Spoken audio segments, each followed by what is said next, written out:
নমস্কার বন্ধুরা, বাঙালির ভুরিভোজে আরও একবার একটা নতুন রেসিপি নিয়ে আমি চলে এসেছি আপনাদের কাছে। এর নাম হচ্ছে পালং পনির।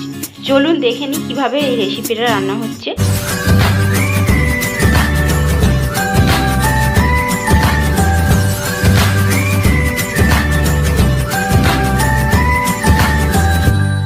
এর জন্য আছে আমার এখানে 200 গ্রাম পনির।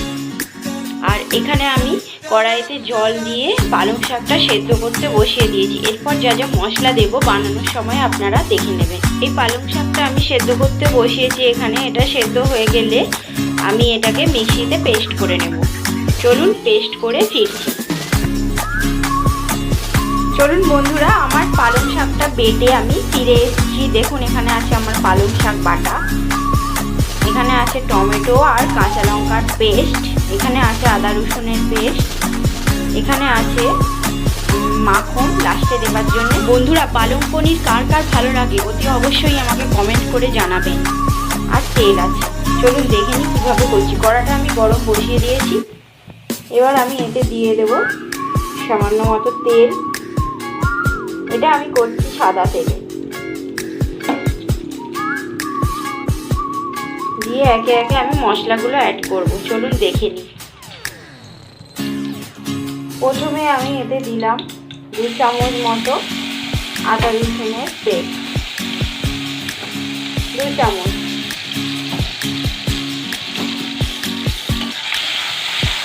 ভালো করে নাড়াচাড়া করে নেব। আর নুন আর সামান্য চিনি তো আমি অ্যাড করবো। এতে হলুদ গুঁড়ো লঙ্কা গুঁড়ো কিছুই যাবে না।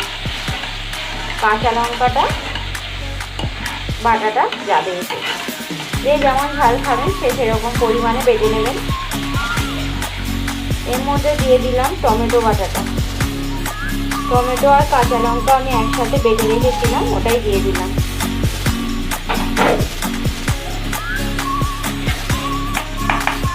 এটা আমি ভালো করে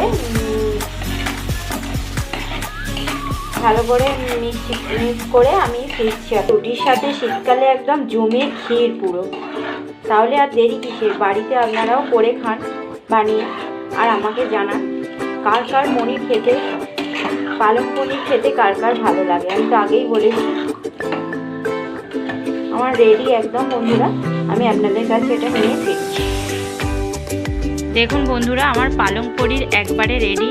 যদি আপনাদের ভালো লাগে রেসিপিটা অতি অবশ্যই শেয়ার করবেন, লাইক করবেন, কমেন্ট করবেন অ্যান্ড সাবস্ক্রাইব করে দেবেন। পাশে থাকা বেল আইকনটা প্রেস করে দেবেন যাতে আমার আরও এরকম সুন্দর সুন্দর রেসিপি আপনাদের কাছে পৌঁছে যায় সবার আগে।